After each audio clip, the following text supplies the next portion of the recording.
Un père célibataire dépense ses dernières économies dans une loterie pour réaliser les rêves de sa fille. Il ne sait pas que dîner avec la femme la plus riche de la ville va changer sa vie.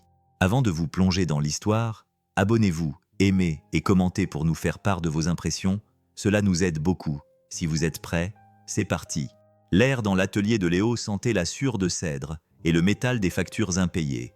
La pluie tambourinait sans relâche sur le toit en tôle. Chaque goutte rappelait la fuite. Il avait l'intention de la réparer depuis 1 mois. Une tache sombre et humide maculait le plafond au-dessus d'un cheval à bascule à moitié terminé. Ses courbes douces étaient poncées et lisses, mais son esprit était toujours prisonnier du bois, tout comme ses propres espoirs. Léo se tenait debout devant son établi en pin, une main posée sur le grain lisse du bois, l'autre enroulée autour d'une tasse de café instantané depuis longtemps refroidie. Il regardait par la fenêtre sale le ciel gris du matin, un ciel de la couleur des promesses oubliées. La semaine suivante, sa fille Maya fêterait ses 8 ans, et cette pensée lui pesait sur le cœur comme une pierre. Il avait 64 $ en banque, un avis d'expulsion soigneusement plié dans le tiroir à bric-à-brac et une série de commandes de meubles sur mesure qui avaient été annulées les unes après les autres, à mesure que l'économie de la ville se resserrait. Il était menuisier, un homme qui construisait des choses de ses mains, qui trouvait la vérité dans l'honnêteté du bois. Mais on ne pouvait pas payer son loyer avec la vérité, ni acheter un gâteau d'anniversaire. Avec l'odeur du pain, il but une gorgée de café froid, dont l'amertume lui était familière. Il entendait encore la voix de sa femme dans les coins tranquilles de l'atelier, lui disant que ses mains pouvaient tout construire, que son cœur était aussi solide que le chêne qu'il aimait travailler. Mais sa voix avait disparu depuis 2 ans maintenant, et le silence qu'elle avait laissé derrière elle était une douleur creuse qui, certains jours, semblait trop grande pour être supportée seule. Le rire de Maya provenant du petit appartement au-dessus. L'atelier interrompit ses pensées, un son si clair et pur qu'il en était presque douloureux. Elle ne savait rien des avis, des commandes annulées ou de la façon dont il sautait parfois des repas pour qu'elle puisse avoir un petit extra dans sa boîte à lunch. Le monde de cette personne était encore un lieu merveilleux, un lieu où son père pouvait tout réparer avec un peu de colle à bois et un sourire patient. Il ne voulait pas que cette merveille s'estompe. Pas encore. Il ne pouvait pas le laisser faire. Il finit son café et posa la tasse avec un léger tintement. Son regard se posa sur un petit coffret à bijoux finement ouvragé. Il avait commencé à le fabriquer pour sa femme avant qu'elle ne tombe malade. Son couvercle était incrusté d'une minuscule étoile en nacre qu'il avait mis des semaines à perfectionner. Il ne l'avait plus touché depuis son décès. Cela lui donnait trop l'impression d'essayer de s'accrocher à un fantôme. Mais maintenant, il le regardait et voyait le visage de Maya, ses yeux écarquillés avec la même lumière que ceux de sa femme. Peut-être pensait-il qu'il pourrait la terminer pour elle. Ce n'était pas un vélo ou une poupée sophistiquée, mais c'était quelque chose fait avec amour, quelque chose qui durerait. Et pour un homme qui n'avait rien d'autre à offrir, l'amour devait suffire. La fête foraine était une explosion de couleurs et de sons qui contrastaient avec l'amorosité des faibles guirlandes lumineuses suspendues entre les lampadaires. L'odeur du pop-corn et de la pâte frite flottait dans l'air, et le bruit joyeux d'un orgue de manège venait du centre de la place du village. Léo tenait fermement la main de Maya tandis qu'il marchait, les poings serrés. Il était blanc, la mâchoire crispée. Il n'avait pas voulu venir. Il savait qu'il ne pouvait se permettre aucun des manèges, des jeux ou des suites aux couleurs vives. Mais Maya avait vu le prospectus à l'école, et ses yeux s'étaient illuminés d'un espoir qu'il n'avait pas eu le cœur d'éteindre. Il se retrouvait donc là, marchant dans un monde d'objets inaccessibles, un père et sa fille se serrant l'un à l'autre comme s'ils étaient les 2 seules choses solides dans un univers en mouvement. Maya tira sur sa manche en montrant du doigt un petit stand recouvert d'un tissu bleu et or. Une pancarte écrite à la main en lettres cursives indiquait « Collecte de fonds pour le centre communautaire, une chance de gagner une nuit inoubliable ». En dessous, une liste de prix était affichée sur un tableau. Un panier cadeau du port, des pâtisseries locales, une couette faite main et, tout en bas, en lettres grasses, un grand prix qui fit froncer les sourcils de Léo, un dîner privé avec le mystérieux bienfaiteur de notre ville. Qui diable était-ce ? Marmonna-t-il pour lui-même. Maya ne lisait pas les petits caractères. Elle regardait fixement la courte pointe, un magnifique patchwork d'étoiles et de lunes qui semblait tout droit sorti d'un livre d'histoire. « Papa, on peut essayer ?» demanda-t-elle d'une petite voix pleine de désir. Léo la regarda, puis il regarda le prix indiqué sur le panneau. Un billet pour 5 $. 5 $, c'était un demi-gallon de lait et une miche de pain. C'était l'essence nécessaire pour se rendre à l'unique entretien d'embauche qu'il avait prévu pour lundi. C'était un risque stupide, un gaspillage insensé. Mais il regarda à nouveau le visage de Maya, la conviction inébranlable dans ses yeux que la magie était encore possible et sa résolution s'effondra. Il sortit de sa poche arrière le portefeuille en cuir usé que sa femme lui avait offert pour leur dernier anniversaire et en retira le seul billet de 10 $ qui s'y trouvait. Il se dirigea vers la cabine, le cœur battant lentement et lourdement contre ses côtes. « Un ticket, s'il vous plaît », dit-il à la femme derrière le comptoir, d'une voix plus rauque qu'il ne l'aurait voulu. Elle lui adressa un sourire aimable et fatigué, et lui tendit un petit ticket bleu. Il le tendit à Maya. « Choisis le numéro, ma petite, tu as la main magique. » Elle le prit avec le respect dû à un objet sacré, ses petits doigts traçant la ligne vierge avant d'y griffonner un numéro avec un crayon qu'elle sortit de sa poche. Elle plia soigneusement le ticket et le déposa dans le grand bol en verre rempli de centaines d'autres, une minuscule tache bleue dans une mer de chance. Alors qu'il s'éloignait, Léo ne se retourna pas. Il savait que c'était inutile, il savait qu'il ne gagnerait pas. Mais pendant un bref instant, alors que Maya lui serrait la main, le visage rayonnant à l'idée de cette possibilité, il eut presque l'impression que cela en valait la peine. L'appel arriva un mardi matin, alors que Léo essayait de remettre en place un joint récalcitrant sur un vieux fauteuil à bascule. Il était en train de réparer le téléphone d'un voisin lorsque celui-ci se mit à vibrer sur l'établi, émettant un bruit qui lui noua l'estomac. Il s'attendait à ce que ce soit le propriétaire ou un autre client qui appelle pour annuler, mais la voix à l'autre bout du fil était inconnue, raffinée et professionnelle. « Est-ce que c'est Léo Morgan ?» demanda-t-elle. « Parlez, dit-il prudemment. Je suis Sarah, du conseil communautaire de Cedar Creek. Je vous appelle pour vous féliciter. Votre billet de tombola a été tiré au sort pour le Grand Prix. » « Et c'est Diana. » Léo gela le ciseau dans sa main, qui glissa légèrement. Il fixa le mur, son esprit peinant à comprendre. « Le Grand Prix, » répéta-t-il bêtement. « Oui, le dîner avec notre bienfaiteur. Il est prévu ce samedi à 19h à l'ancien domaine Vance. Sur la colline, une voiture viendra vous chercher. Le domaine Vance. » Léo sentit son sang se glacer. Cet endroit était une légende locale. Un vaste manoir en pierre qui était resté vide pendant des années. Un monument à la fortune fait ailleurs par quelqu'un que la ville n'avait jamais vu. Les gens murmuraient qu'il était hanté, qu'un milliardaire reclus y vivait comme un fantôme entouré de grilles et de silence. « Est-ce une blague ?» demanda-t-il. La femme rit doucement, poliment. « Pas du tout, monsieur Morgan. Vous et votre fille êtes nos invités d'honneur. Nous vous enverrons un email de confirmation avec tous les détails. » La ligne fut coupée. Léo resta là longtemps, le téléphone toujours collé à l'oreille. Le silence dans l'atelier semblait différent maintenant, plus lourd, chargé d'une incrédulité si forte qu'elle en était presque douloureuse. Il en avait un. Il avait réellement gagné un dîner dans un endroit dont il n'avait entendu parler que par murmure. Un dîner avec une personne qui n'avait même pas de nom, juste un titre. Il s'effondra sur un tabouret à proximité et passa une main dans ses cheveux. Que devait-il faire? Porter sa seule chemise correcte, celle dont le col commençait à s'effilocher. De quoi allait-il parler? Du prix du bois? De l'art des assemblages à queue d'aronde? Son estomac se noua d'anxiété et de fierté. Il était menuisier, un homme qui travaillait de ses mains, pas quelqu'un qui assistait à des dîners chics dans des manoirs en pierre. Mais il pensa alors au visage de Maya lorsqu'il lui dirait qu'elle croyait fermement qu'il avait un don. Il ne pouvait pas lui enlever cela, même s'il était terrifié. Il se leva et se dirigea vers le petit miroir poussiéreux accroché près de la porte. Il regarda son reflet et les rides de fatigue autour de ses yeux. Avec la sueur dans ses cheveux, l'homme qui le regardait n'était pas du genre à être à sa place, dans le monde des milliardaires. Mais pour une nuit, pour Maya, il allait devoir prétendre être quelqu'un d'autre. Le ciel était arrivé, couleur d'un bleu pâle, doux et incertain. Léo passa l'après-midi dans un état de panique silencieuse. Il avait rapiécé le coude usé de sa meilleure veste avec un morceau de tissu sombre trouvé dans la vieille trousse à couture de sa femme et repassé sa chemise à l'aide d'une serviette humide et du fond d'une poêle chaude. Ce n'était pas parfait, mais c'était le mieux qu'il pouvait faire. Il aida Maya à se préparer. Elle portait une simple robe bleu marine qu'il avait trouvée dans une friperie. L'année dernière, son ourlet était un peu court maintenant, mais elle ne semblait pas s'en apercevoir. Elle tournoyait devant le petit miroir fissuré de sa chambre, les cheveux brossés et brillants, les yeux étincelants, d'une excitation à la fois belle et terrifiante à regarder. Elle ressemblait à une princesse, et il se sentait comme un imposteur. La voiture arriva à 18h45 précise.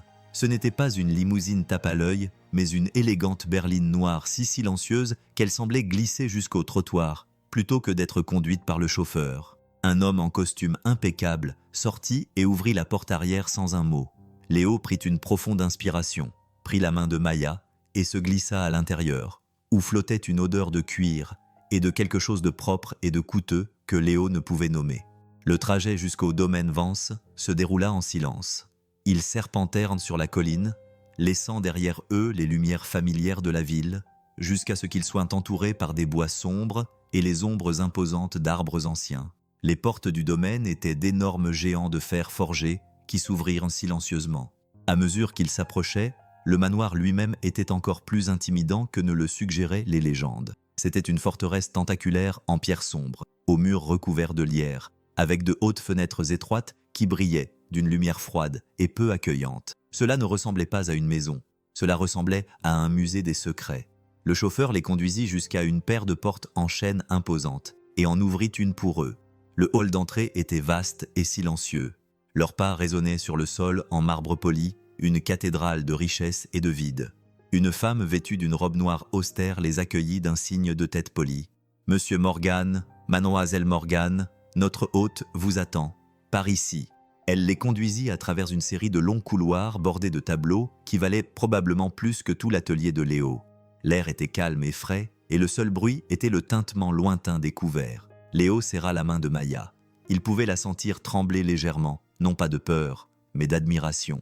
Ils arrivèrent enfin devant une autre double porte. La femme l'ouvrit pour révéler une salle à manger si grande qu'elle aurait pu accueillir un mariage royal. Une longue table en acajou s'étendait à travers la pièce, dressée pour 3 personnes, avec de l'argenterie et des cristaux étincelants qui reflétaient la lumière d'un immense lustre au-dessus. Au bout de la table, une silhouette se découpait sur une immense fenêtre qui donnait sur toute la vallée. Alors qu'il s'approchait, la silhouette se retourna et Léo eut le souffle coupé. C'était une femme. Elle était grande, élégante, avec des cheveux noirs ramenés en arrière et des yeux de la couleur d'une mer déchaînée. Elle portait une simple robe noire, sans bijoux, sans prétention. Mais sa présence remplissait la pièce d'un pouvoir tacite. Elle n'était pas seulement riche, son regard était imposant. Elle croisa celui de Léo, et un léger sourire effleura ses lèvres. Un sourire qui n'atteignait pas tout à fait ses yeux. « Monsieur Morgan, dit-elle d'une voix basse et posée. Je suis Clara Vance, bienvenue chez moi. » Clara Vance les regarda s'approcher d'elle, le visage masqué par une expression soigneusement construite d'hospitalité polie, mais derrière ses yeux calmes, une tempête de curiosité et quelque chose d'autre, quelque chose qui s'apparentait à de la reconnaissance, se préparait. Elle avait déjà vu cet homme, non pas en personne, mais dans les observations discrètes qu'elle avait faites à distance. Pendant des mois, elle avait observé la ville de Cedar Creek depuis l'isolement de sa forteresse de pierre, un endroit dont elle avait hérité, mais qu'elle n'avait jamais considéré comme son foyer. Elle avait appris à connaître le rythme de la communauté, les visages de ses habitants, les luttes silencieuses et les petites victoires qui composaient la toile de leur vie. Elle avait vu Léo Morgan à la quincaillerie, les mains calleuses, choisissant avec assurance un type de bois particulier. Elle l'avait vu au parc, pousser Maya sur la balançoire, son rire résonnant dans l'air vif de l'automne. Et elle l'avait vu assis seul dans son atelier, tard dans la nuit, la seule lumière provenant de sa fenêtre, un phare de dévouement inlassable dans une ville endormie. Il y avait en lui une intégrité, une force tranquille qu'elle trouvait à la fois déroutante et captivante. C'était un homme qui construisait des choses durables dans un monde qu'elle savait être jetable. Son monde était fait de bois et de sueur, et le sien était fait de portefeuilles d'actions et de transactions silencieuses. Lorsque sa fondation avait proposé la tombola communautaire, elle avait ajouté le grand prix sur un coup de tête, afin de combler le fossé entre son monde et le leur, de se rapprocher de la ville d'une manière que l'argent seul ne pouvait pas permettre. Lorsqu'elle avait vu le nom de Léo sur le ticket gagnant, elle avait été parcourue par une émotion indéniable, qui ressemblait moins à un hasard qu'à une sorte de destin, tirant sur un fil dont elle n'avait même pas réalisé qu'il était lâche. Il se tenait maintenant devant elle, le dos raide de fierté, les yeux fatigués, et sa fille, petite lueur d'espoir, agrippée à sa main. Il était exactement comme elle l'avait imaginé, fier, résilient et complètement déplacé dans son monde. Et pour des raisons qu'elle ne pouvait encore expliquer, elle voulait tout savoir de lui. Elle voulait comprendre ce que ressentait un homme qui avait si peu, mais semblait posséder tant. Clara fit signe vers les chaises. « Asseyez-vous, s'il vous plaît. » dit-elle d'une voix plus douce qu'elle ne l'aurait voulu. Léo tira d'abord une chaise pour Maya, un petit geste protecteur qui ne passa pas inaperçu, avant de s'asseoir lui-même à la grande table polie. La distance entre eux semblait immense. Maya regarda autour d'elle, les yeux écarquillés. « Vous avez un château », dit-elle. Une simple constatation. Le sourire habituel de Clara s'adoucit pour devenir plus sincère. « J'ai parfois l'impression que c'est plutôt une très grande bibliothèque, » répondit-elle. « Tu aimes lire ?» Maya acquiesça vigoureusement. « Mon papa me fait la lecture tous les soirs. Nous lisons l'histoire d'une fille qui peut parler aux animaux. Cela semble être une histoire merveilleuse, » dit Clara en tournant son regard vers Léo qui restait silencieux, les mains posées nerveusement sur ses genoux. Il était une forteresse à lui seul, gardée et inflexible. Le premier plat arriva, apporté par la même femme silencieuse, en robe noire. C'était une soupe délicate dans un bol en porcelaine, garnie d'herbes vertes. Léo la fixa un instant, ne sachant pas laquelle des 3 cuillères disposées à côté de son assiette était la bonne. Il choisit la plus petite et prit une gorgée avec précaution. C'était délicieux, mais le goût était perdu dans la tension qui régnait dans l'air. Alors Clara se pencha légèrement en avant. « Tu es charpentier ?»« Je comprends. » Léo acquiesça d'un signe de tête. « Je travaille le bois. »« Oui, vous construisez des choses qui sont faites pour durer. » Elle le dit, non pas comme une question, mais comme une observation. « J'essaie, » répondit-il. Ses réponses étaient courtes et sèches. Il se construisait une carapace autour de lui. Elle pouvait la voir clairement. C'est une compétence rare dans un monde qui valorise le temporaire. Elle réfléchit davantage pour elle-même. Puis, pour lui, le repas se déroula de la même manière, une danse de questions polies et de réponses prudentes. Clara lui posa des questions sur son travail, sur la ville, sur l'école de Maya. Léo répondit avec une courtoisie réservée, ne donnant jamais plus que ce qui lui était demandé. C'était un homme fier, qui ne se laisserait pas traiter comme un cas social ou une curiosité dans la cage dorée d'un milliardaire. C'est Maya qui finit par briser cette façade polie. Elle mangeait tranquillement, mais ses yeux parcouraient de la pièce jusqu'à ce qu'ils se posent sur une grande peinture à l'huile accrochée au mur du fond. Elle représentait une côte balayée par le vent, avec un phare solitaire se dressant sous un ciel orageux. « C'est ma préférée », dit Maya en la pointant avec sa cuillère. « On dirait que l'océan raconte un secret. » Clara se tourna pour regarder le tableau, et pour la première fois de la soirée, son masque tomba complètement. Une émotion authentique, une profonde tristesse, traversa son visage avant qu'elle ne se ressaisisse rapidement. « C'était aussi le préféré de ma mère », dit-elle d'une voix à peine audible. Elle dit que cela lui rappelait que même dans une tempête, il y a toujours une lumière quelque part. L'atmosphère dans la pièce changea.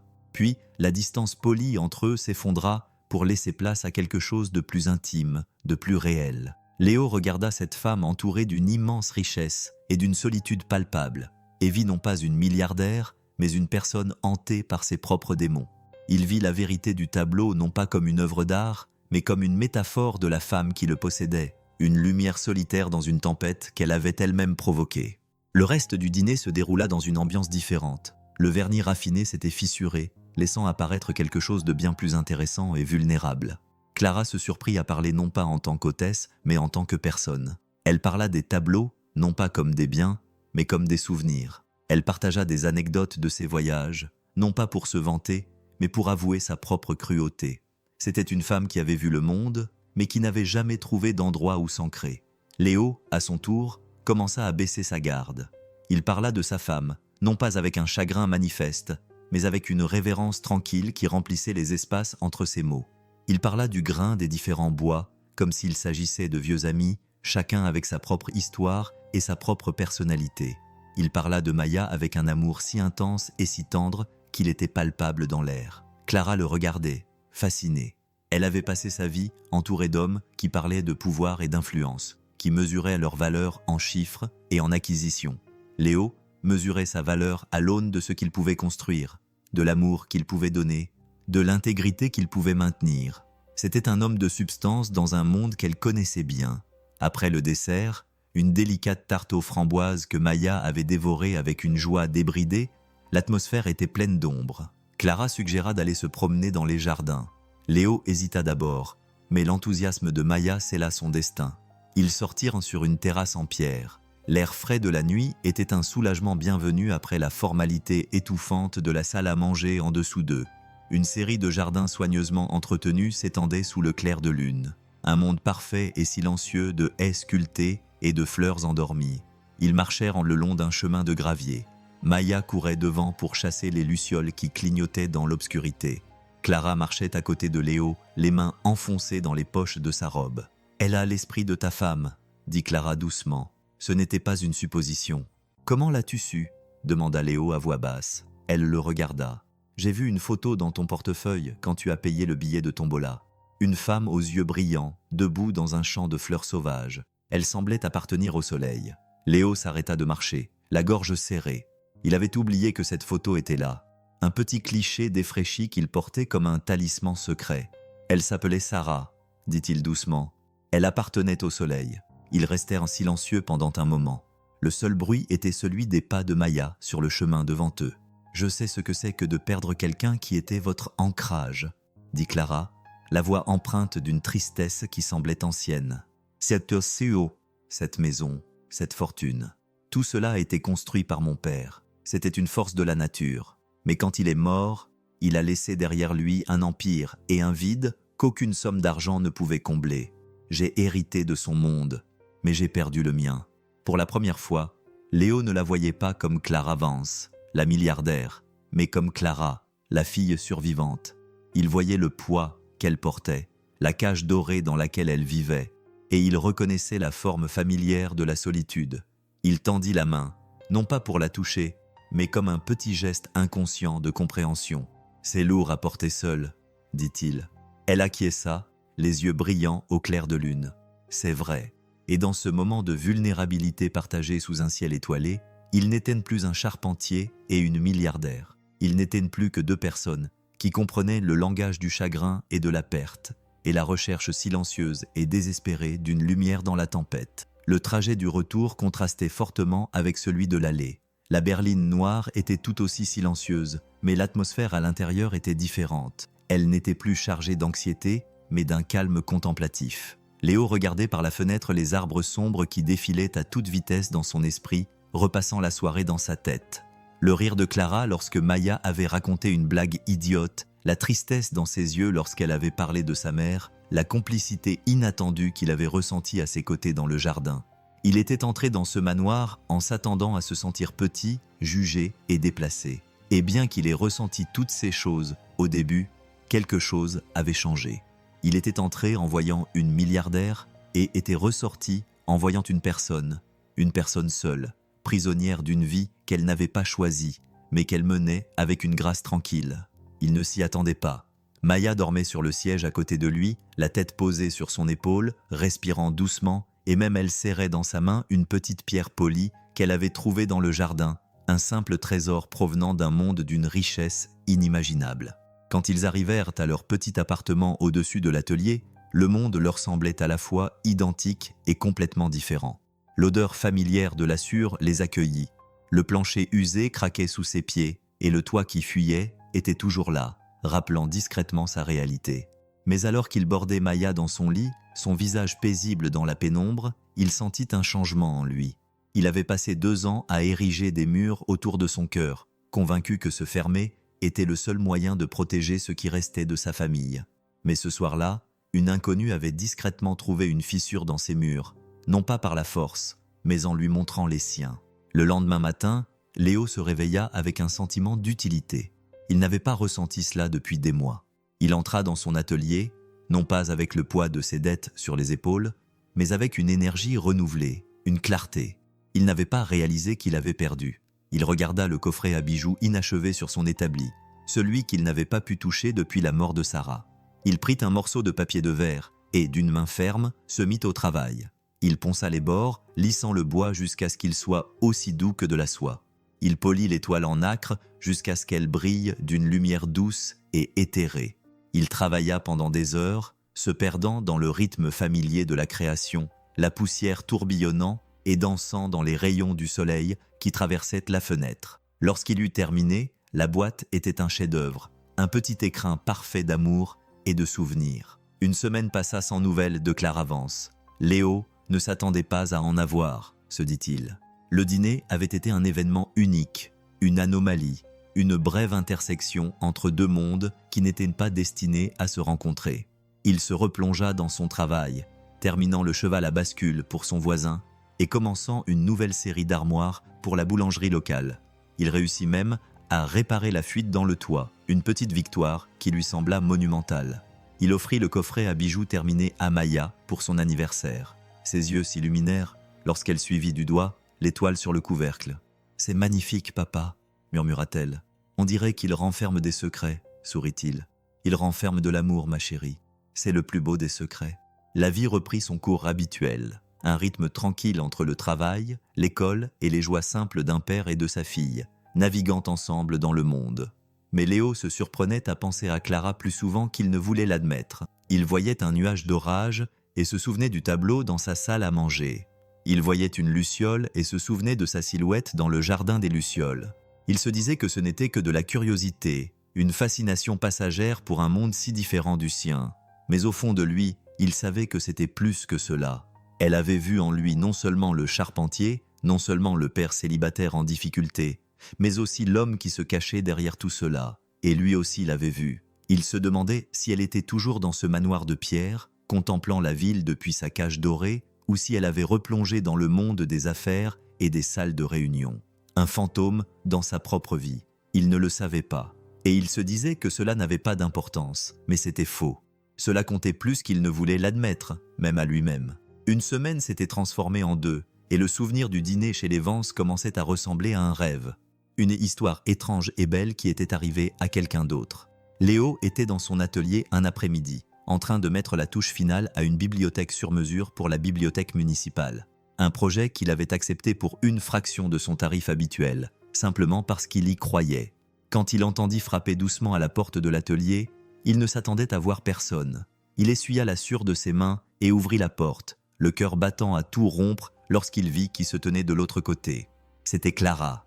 Elle ne portait pas une élégante robe noire, mais un simple jean, un pull gris doux et des bottes qui semblaient avoir réellement marché sur du gravier. Ses cheveux étaient attachés en une queue de cheval lâche et, sans l'armure de ses coiffures impeccables, de sa richesse et de son manoir, elle semblait plus jeune, plus accessible, plus réelle. Elle tenait dans ses mains un petit pot d'orchidées, dont les délicates fleurs violettes contrastaient fortement avec le bois rustique de la porte de l'atelier. « Bonjour », dit-elle d'une voix un peu hésitante. « J'espère que je ne dérange pas. » Léo la regarda un instant, l'esprit en proie à la difficulté de trouver les mots. « Non, pas du tout. Entrez, » dit-il. S'écartant, elle entra dans l'atelier, ses yeux embrassant le chaos organisé de l'espace, les piles de bois, l'odeur de la teinture, les projets à moitié terminés qui se dressaient comme des compteurs silencieux. Elle passa la main sur la surface lisse de l'étagère sur laquelle il travaillait. « C'est magnifique, » dit-elle, la voix pleine d'admiration sincère. « C'est pour la bibliothèque, » répondit-il, retrouvant sa voix. « L'ancienne tombait en ruine, acquiesça-t-elle. J'ai entendu dire qu'ils collectaient des fonds pour en construire une nouvelle. Je suis contente qu'ils aient trouvé la bonne personne pour la nouvelle bibliothèque. Bon travail. » Elle posa l'orchidée sur un morceau de papier. « Dégagez de la place sur votre établi. C'est pour vous.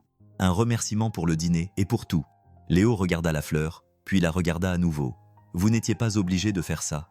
J'en avais envie, » dit-elle. Elle regarda autour d'elle.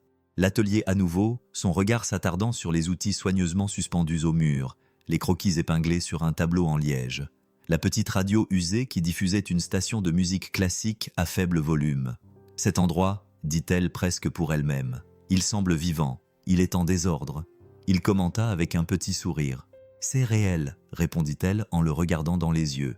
Et en un mot, la distance entre eux s'évapora à nouveau. Ils restèrent un moment dans un silence confortable. La musique de la radio remplissait l'espace entre eux. Clara finit par rompre le silence. « Je me demandais, » commença-t-elle en tripotant nerveusement la manche de son pull. « J'ai un vieux bureau. Il appartenait à ma mère. Il est entreposé depuis des années et a désespérément besoin d'être réparé. J'espérais que tu pourrais y jeter un œil. » Léo haussa un sourcil. Un bureau. Il savait. Il ne s'agissait pas d'un bureau. C'était une excuse. Un pont qu'elle essayait de construire entre leurs deux mondes. Et il se rendit compte qu'il ne voulait pas la repousser. « Je peux le faire, » dit-il. Un lent sourire se dessina sur son visage. « Apportez-le-moi quand vous serez prête. » Elle expira. Elle n'avait pas réalisé qu'elle retenait son souffle. « Merci, » dit-elle, soulagée. « Je le ferai. » Alors qu'elle se retournait pour partir, elle s'arrêta à la porte. « Léo, » dit-elle doucement pour la première fois. « Cette nuit-là, dans le jardin, vous aviez raison, c'est lourd à porter seul. » Sur ces mots, elle disparut, lui laissant le parfum de sa fragrance, une orchidée délicate, et le sentiment indéniable que quelque chose d'important venait de commencer.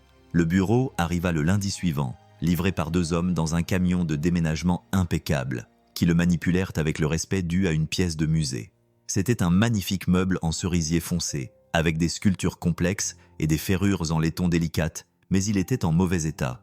L'un des pieds était desserré, la finition était terne et rayée, et les tiroirs coinçaient. Les ouvrir relevait du véritable défi. Un défi que Léo releva avec l'enthousiasme d'un artisan. Il passa les jours suivants à travailler dessus, le démontant soigneusement, nettoyant chaque pièce et réparant méticuleusement les dommages. Il trouva une certaine satisfaction à redonner vie à quelque chose de vieux et d'oublié. Il avait l'impression de faire plus que simplement réparer un meuble. Il réparait quelque chose de fragile et chargé d'histoire. Clara a commencé à passer à l'atelier tous les après-midi sous prétexte de vérifier l'avancement des travaux, mais ils savaient tous les deux que c'était plus que cela. Elle apportait du café ou des pâtisseries de la boulangerie locale, et ils discutaient pendant des heures. Elle s'asseyait sur un tabouret dans un coin et le regardait travailler, lui posant des questions sur les différents types de bois, les outils qu'il utilisait, les histoires derrière les pièces qu'il créait. Elle apprenait vite, était une observatrice attentive et semblait sincèrement fascinée par son univers. À son tour, il découvrait le sien, non pas le monde des salles de réunion et des bilans financiers, mais celui de Clara, la personne, et apprenait qu'elle avait passé son enfance dans des internats. Sa passion pour la littérature classique, son amour secret pour les vieux films en noir et blanc, il découvrit que sous son apparence raffinée se cachait une femme à l'esprit vif, curieuse et vulnérable. Elle laissait rarement quelqu'un voir cette facette d'elle-même. L'après-midi, alors qu'il appliquait la dernière couche de vernis sur le bureau, Clara était inhabituellement silencieuse. Elle fixait le bureau, le regard empreint de tristesse et de nostalgie. « Il est exactement comme quand je l'utilisais », dit-elle d'une voix chargée d'émotion. Ma mère s'asseyait à ce bureau pendant des heures pour écrire des lettres à sa sœur. Elle avait une écriture magnifique, comme de la musique sur une page. Elle suivit du doigt le bord du bureau. Après sa mort, mon père ne supportait plus de le voir. Alors il l'a mis dans un garde-meuble. Il y est resté pendant 20 ans.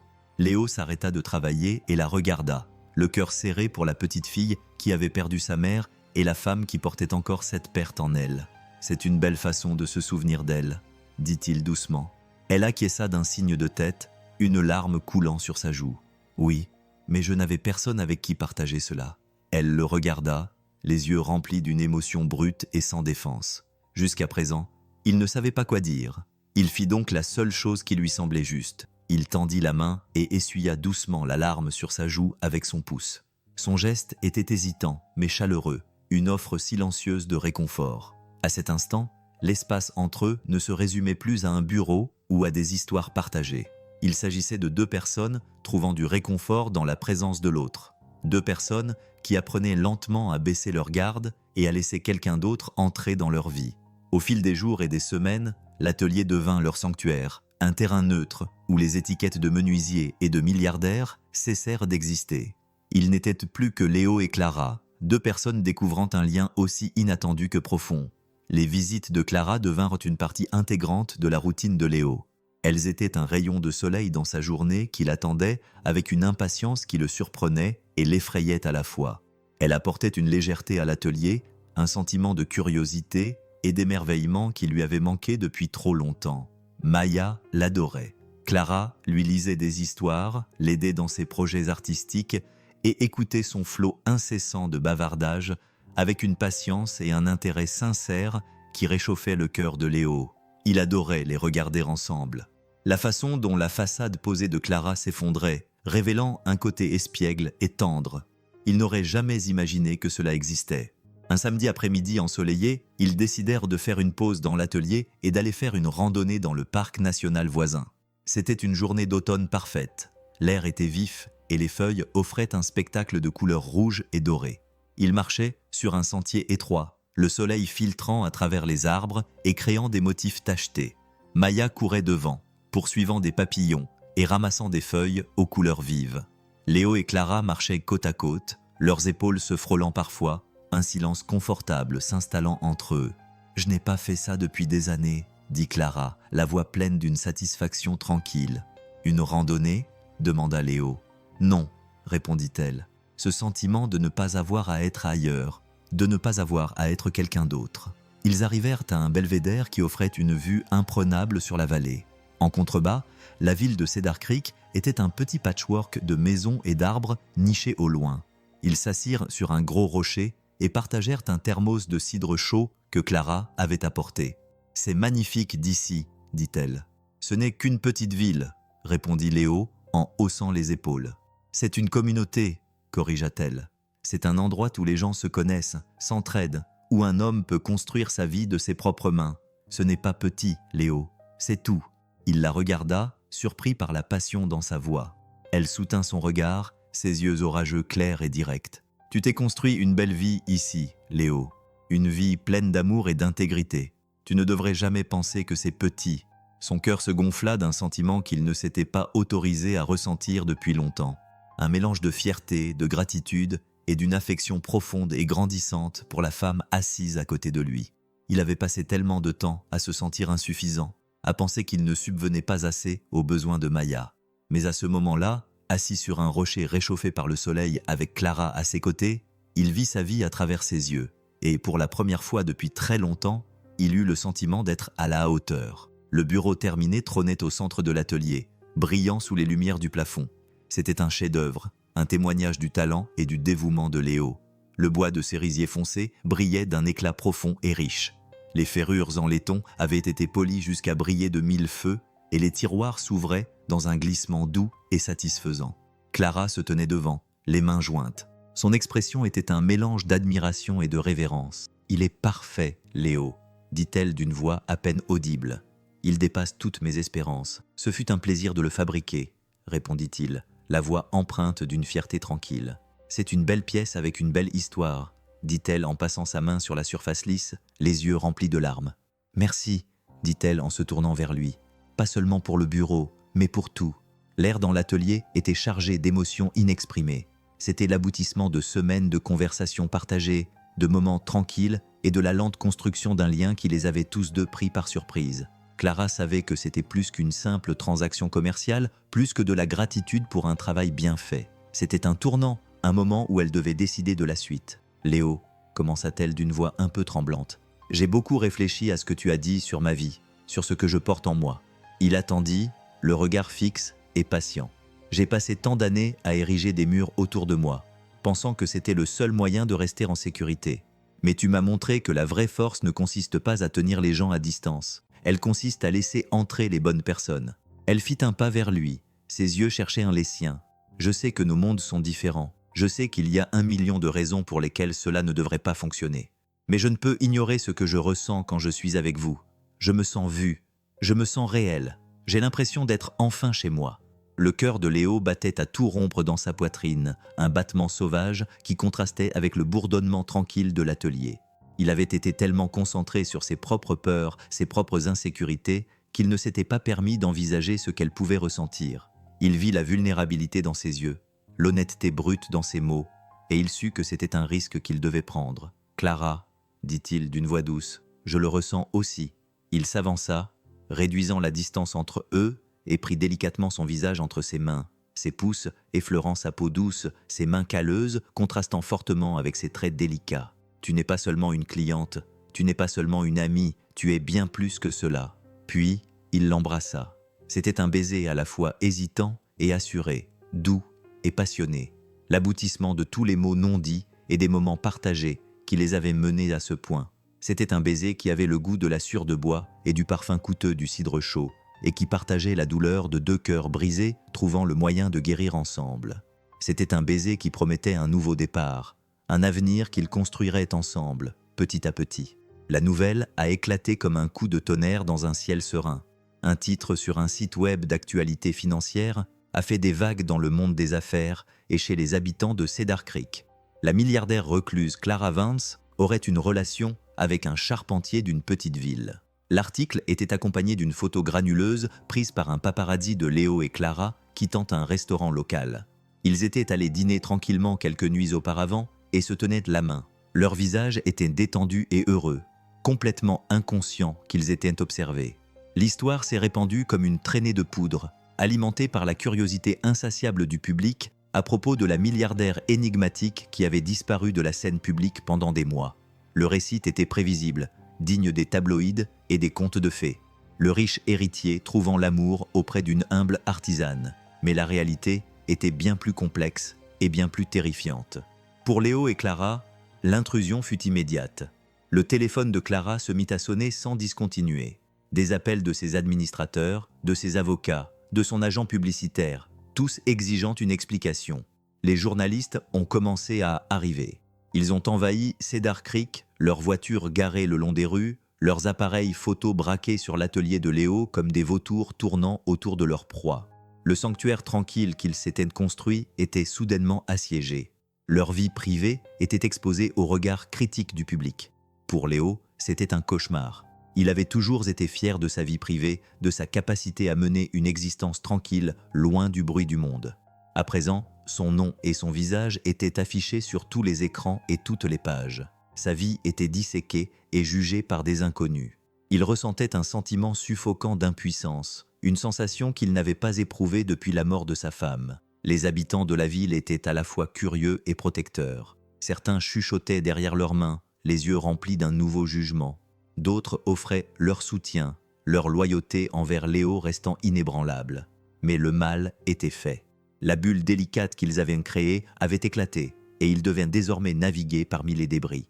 Clara était furieuse, pas contre les médias. Elle était habituée à leurs tactiques invasives, mais contre le monde pour son incapacité à la laisser être heureuse, elle voyait les conséquences que cela avait sur Léo, la façon dont il se renfermait sur lui-même, la mâchoire constamment serrée, les yeux remplis d'une méfiance familière qu'elle avait travaillé si dur à briser. « Nous ne pouvons pas les laisser nous faire ça », lui dit-elle un soir, d'une voix féroce et déterminée, alors qu'ils étaient assis dans son atelier. Le seul endroit qui leur semblait encore sûr, les stores baissés, la porte fermée à clé. « Ce n'est pas eux, Clara, » répondit-il d'une voix fatiguée et abattue. « C'est ça, » dit-il en désignant le petit atelier. « C'est ma vie, mon monde. C'est simple, c'est calme, et ce n'est pas construit pour résister à ce genre de tempête. Alors nous le rendrons plus solide, » insista-t-elle. « Nous y ferons face ensemble. » Mais il secoua la tête, les yeux remplis d'une profonde et intense tristesse. « Tu ne comprends pas. Ton monde, il ne se contente pas de passer.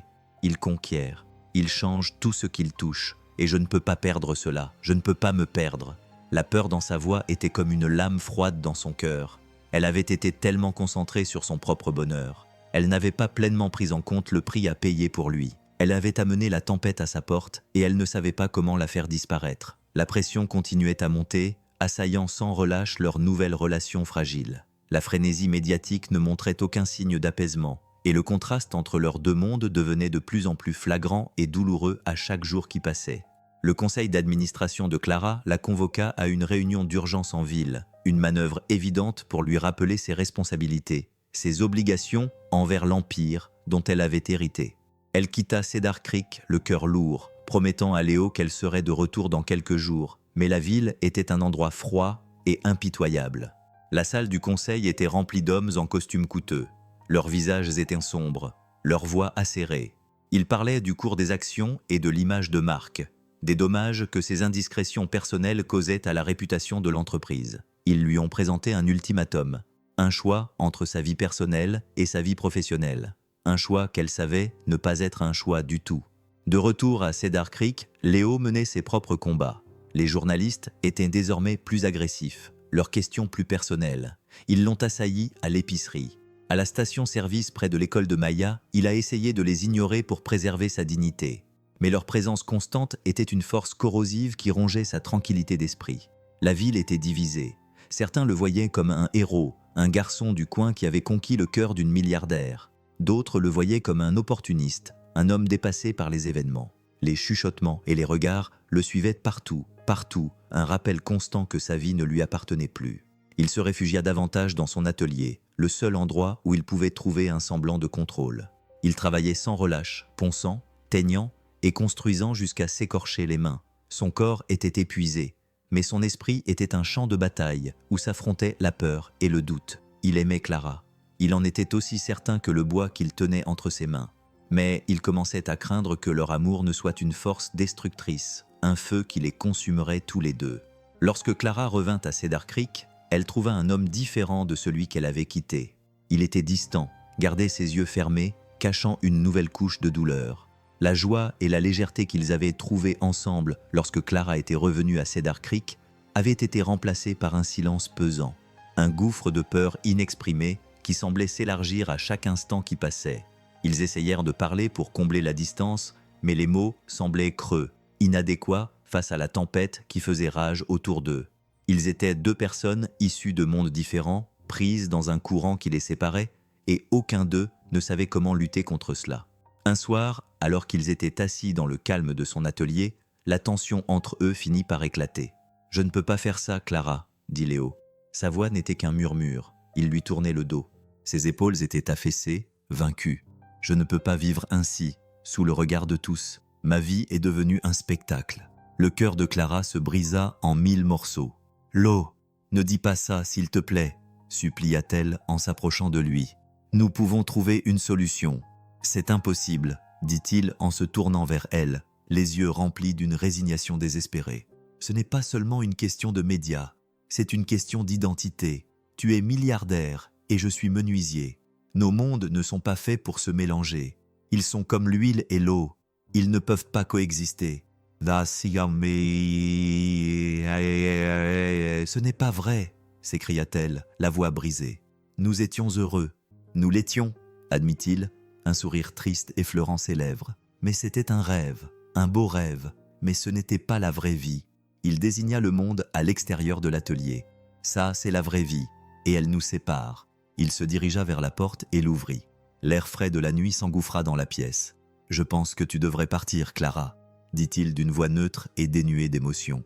Chaque mot était un coup de poignard dans son cœur. Elle resta là un instant, tremblante, son esprit hurlant de protestation, mais elle vit la détermination dans ses yeux, la conviction profonde et inébranlable que c'était la seule façon de les protéger tous les deux.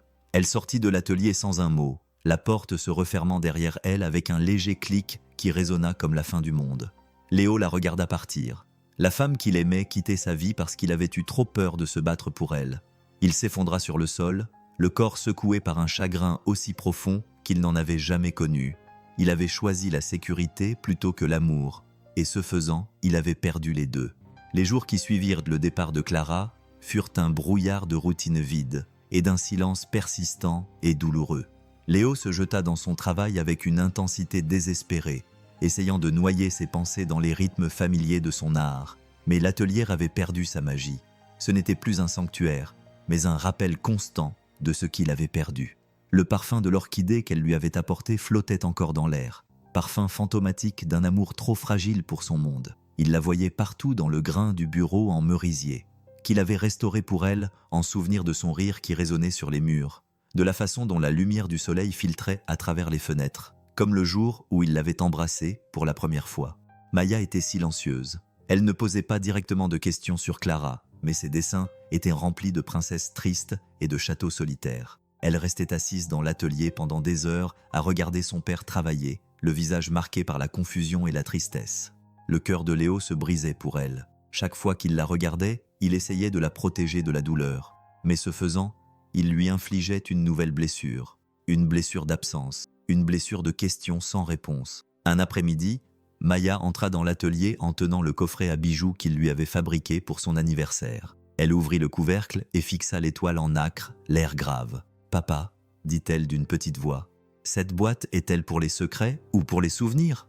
Léo interrompit son travail et s'agenouilla à côté d'elle, la gorge serrée. « Les deux, je suppose, » répondit-il. « Pourquoi ? Parce que je pense que nous avons un souvenir à y mettre, » dit-elle en le regardant, les yeux remplis d'une sagesse bien supérieure à son âge. Le souvenir de Clara, le souffle coupé. Il avait essayé si fort de repousser ce souvenir, de l'enfouir sous une montagne de travail et de déni. Mais sa fille, dans sa sagesse infinie et innocente, savait que certains souvenirs étaient trop précieux pour être jetés. Elle avait raison. Ils ne pouvaient pas effacer Clara de leur vie. Ils ne pouvaient pas prétendre que leur temps ensemble n'avait jamais existé. Cela avait été réel. Cela avait été magnifique. Et cela l'avait changé d'une manière qu'il commençait seulement à comprendre. Cette nuit-là, Après que Maya se fut endormie, Léo s'assit à son établi et sortit un morceau de papier. Il écrivit une lettre à Clara, une lettre qu'il n'avait pas l'intention d'envoyer. C'était une confession, une supplique, un torrent de tous les maux qu'il avait été. Trop effrayé pour les dire, il écrivit sur sa peur, sa fierté, ses regrets. Il écrivit à quel point il l'aimait, à quel point elle lui manquait, à quel point il aurait souhaité avoir été assez courageux pour se battre pour eux. Il plia la lettre et la glissa dans le compartiment secret de la boîte à bijoux. Un souvenir rangé, une vérité reconnue, un premier pas vers la guérison. Clara s'était retirée dans son manoir en pierre sur la colline, s'exilant volontairement d'un monde devenu trop douloureux à vivre. Elle avait coupé tout contact avec le monde extérieur. Son téléphone était éteint, ses emails restaient sans réponse. Elle passait ses journées à errer dans les pièces vides de la maison, tel un fantôme, dans un musée dédié à l'héritage de sa famille. Elle se disait que quitter Léo était la bonne décision, la seule chose à faire, car elle avait semé le chaos et la douleur dans sa vie tranquille, et la seule façon d'y remédier était de se retirer de l'équation. Mais la logique de sa décision ne lui apportait aucun réconfort. Son cœur était un vide douloureux dans sa poitrine, un rappel constant de l'amour qu'elle avait abandonné. Un matin, elle se retrouva dans l'ancienne bibliothèque de sa mère, une pièce dans laquelle elle n'était pas entrée depuis des années. Les étagères étaient remplies de livres du sol au plafond. Témoignage de l'amour de sa mère pour la littérature, elle passa ses doigts sur les reliures en cuir, son esprit vagabondant vers une époque où sa vie était plus simple, où son cœur était entier. Elle prit un livre sur l'étagère, un recueil de poèmes d'un poète que sa mère admirait. Lorsqu'elle ouvrit le livre, un petit morceau de papier plié en tomba. C'était une lettre écrite dans l'élégante écriture cursive de sa mère, une lettre qu'elle n'avait jamais vue auparavant. Elle était adressée à son père et datée de quelques mois seulement avant la mort de sa mère. Les mains tremblantes, Clara lut les mots écrits par sa mère, qui exprimaient son amour pour son père et sa joie de vivre avec lui. Mais elle y exprimait aussi ses craintes, ses insécurités, son sentiment d'être éclipsée par la personnalité plus que charismatique de son mari. Elle avait écrit sur l'importance de se battre pour l'amour, de ne pas laisser la peur, la fierté ou l'opinion des autres dicter le cours de son cœur. La lettre se terminait par une phrase qui frappa Clara comme un coup de tonnerre. Le véritable amour n'est pas l'absence de tempête, mais le courage de les affronter ensemble.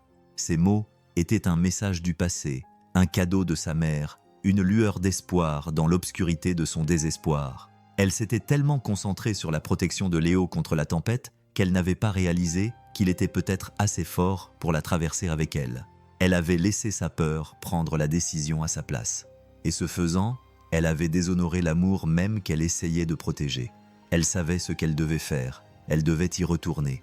Elle devait se battre pour lui, pour eux, pour avoir la chance de construire une vie ensemble.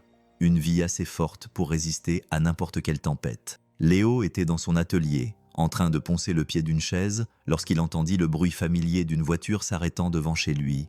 Son cœur bondit dans sa gorge, un espoir fou qu'il tenta rapidement de réprimer. Il se dit que ce n'était qu'un client, une livraison, une erreur. Mais lorsque la porte de l'atelier s'ouvrit et que Clara apparut, les murs de déni qu'il avait soigneusement construits s'écroulèrent. Elle portait une simple robe blanche. Ses cheveux étaient lâchés, ses yeux clairs et déterminés. Elle ressemblait à un ange vengeur, venu réclamer ce qui lui appartenait. Clara, il respira, sa voix mêlant choc et soulagement. « Je pensais que tu étais partie.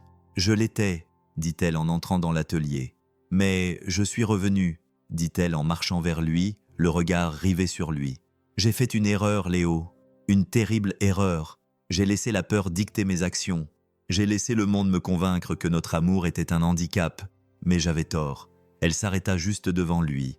Ses mains se levèrent pour lui caresser le visage. « Notre amour n'est pas un handicap, c'est une force. C'est la chose la plus réelle et la plus belle de ma vie. Et je ne vais pas la laisser partir sans me battre. » Les yeux de Léo se remplirent de larmes. Il avait été tellement perdu dans sa propre peur. Il n'avait pas pensé qu'elle pouvait mener ses propres combats, qu'elle pouvait être aussi effrayée que lui. Il leva les mains et recouvrit les siennes de ses doigts calleux, qui contrastaient fortement avec sa police. « J'avais peur moi aussi, » admit-il. Sa voix était étranglée par l'émotion. « J'avais tellement peur de te perdre, de tout perdre, que je t'ai repoussé. C'est la chose la plus stupide que j'ai jamais faite. » « Nous avons tous les deux été stupides, » dit-elle, un petit sourire effleurant ses lèvres. « Mais nous pouvons être intelligents maintenant. Nous pouvons être courageux maintenant. » Elle se pencha et l'embrassa. Un baiser rempli de toute la douleur, du désir et des regrets des dernières semaines. Mais c'était aussi un baiser d'espoir, de pardon, d'une seconde chance. C'était une promesse de traverser ensemble les tempêtes pour construire un amour plus fort que toutes les forces qui tentaient de les séparer. Ils se tenaient dans l'atelier, enlacés, la promesse de revenir en arrière. L'odeur de la sûre et des orchidées se mêlait dans l'air. Une fusion parfaite de leurs deux mondes. La preuve que l'amour, lorsqu'il est vrai et réel, peut tout conquérir. La tempête n'était pas passée, mais ils n'avaient plus peur. Ils savaient l'un l'autre. Et c'était tout ce dont ils avaient besoin pour se protéger. Dans les semaines qui ont suivi leur réconciliation, Léo et Clara ont entamé un processus lent et réfléchi pour construire une nouvelle vie ensemble. Une vie qui était la fusion de leurs deux mondes, un témoignage de leur amour et de leur résilience. Ils savaient que ce ne serait pas facile. La frénésie médiatique n'avait pas complètement disparu et les défis liés à leurs origines différentes étaient toujours bien réels. Mais ils les ont affrontés ensemble avec un courage retrouvé et un engagement profond et inébranlable l'un envers l'autre. Clara a pris une décision audacieuse. Elle a convoqué une conférence de presse, non pas dans une salle de réunion étouffante, mais au cœur de Cedar Creek, sur la place du village, entourée de la communauté. Elle n'a pas parlé en tant que milliardaire ou PDG, mais en tant que femme amoureuse.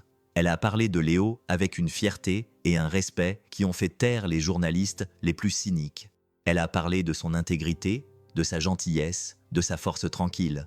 Elle a dit au monde entier qu'il n'était pas un sujet d'actualité ou un spectacle, mais l'homme qui lui avait appris le sens du mot « foyer ». Elle a annoncé qu'elle se retirait des activités quotidiennes de son entreprise, la confiant à une équipe de confiance afin de pouvoir se concentrer sur ce qui comptait vraiment, sa famille, sa communauté et la vie qu'elle construisait avec Léo. C'était une déclaration forte, une affirmation de ses priorités, un message clair au monde entier qu'elle ne serait plus définie par sa richesse ou son nom. Léo se tenait à ses côtés, lui tenant la main, sa présence témoignant silencieusement de leur front commun. Il n'était plus l'homme effrayé et méfiant qui s'était retiré dans l'ombre. C'était un homme qui avait trouvé son courage dans l'amour d'une femme qui avait osé le voir tel qu'il était vraiment.